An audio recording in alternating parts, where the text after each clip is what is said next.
মাছের মাথা দিয়ে মুগ ডালের জন্য মুগ ডালটাকে প্রথমে আমি একটু হালকা ভেজে নিয়েছি।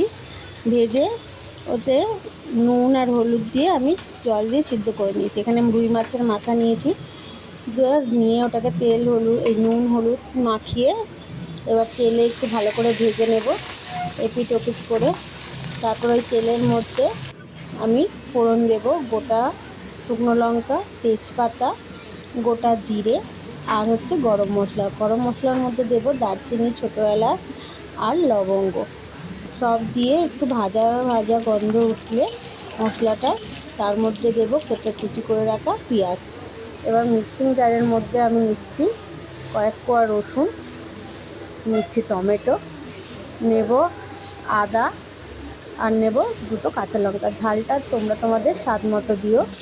এবার পেঁয়াজটা ভাজবো যতক্ষণ না হালকা গোলাপি রঙের হয়ে যাচ্ছে।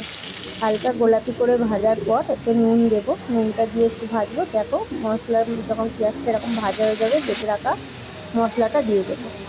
মশলাটা হালকা কষিয়ে ওর মধ্যে দেব ধনে, জিরে, লাল লঙ্কা আর হলুদ। আমি এখানে ঝাল লঙ্কাটা ব্যবহার করিনি, আমি এখানে একটু কাশ্মীরি লঙ্কাটাই ব্যবহার করেছি। মশলাটা ভালো করে